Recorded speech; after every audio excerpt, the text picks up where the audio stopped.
5 kategori identifikasi bahaya di tempat kerja. Bahaya merupakan sumber yang berpotensi menyebabkan cedera dan kesehatan yang buruk. Bahaya dapat mencakup sumber bahaya atau situasi berbahaya atau keadaan dengan potensi paparan yang menyebabkan cedera dan kesehatan yang buruk. Seorang ahli K3 bertanggung jawab untuk melakukan identifikasi bahaya. Berikut 5 kategori untuk mempermudah identifikasinya. Pertama, materials atau bahan. Bahan seperti cair, padat, dan gas yang bisa berbahaya bagi karyawan. Sebagai contoh, bahan kimia cair dan padat seperti asam, basa, laut, bahan peledak, dan lain-lainnya yang dapat membahayakan. Kemudian untuk bahan padatnya seperti logam, kayu, dan plastik yang biasanya dibeli dalam jumlah yang besar. Hal tersebut dapat menyebabkan cedera atau kematian. Kemudian bahan gas seperti hidrogen sulfida dan metana dapat sangat berbahaya jika mengalami kebocoran dan terpapar ke atmosfer. Yang kedua yaitu equipment atau peralatan. Contohnya mesin atau alat lainnya yang digunakan untuk memproduksi atau mengolah barang.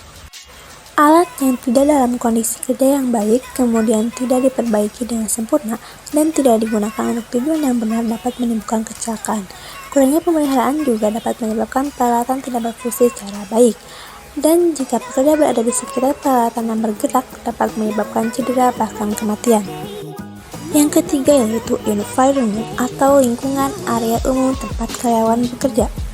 Desain fasilitas yang buruk, udara yang kotor, suhu yang tidak tepat, dan atau kebisingan dapat menyebabkan stres. Tempat kerja yang dirancang secara tidak tepat dapat berkontribusi pada lingkungan yang tidak aman.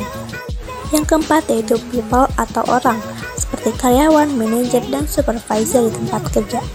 Perilaku karyawan yang tidak menggunakan alat pelindung diri, tidak mematuhi peraturan, dan menabrak jalan pintas saat bekerja termasuk perilaku yang tidak aman.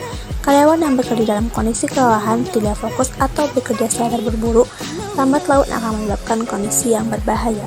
Yang terakhir yang kelima yaitu sistem.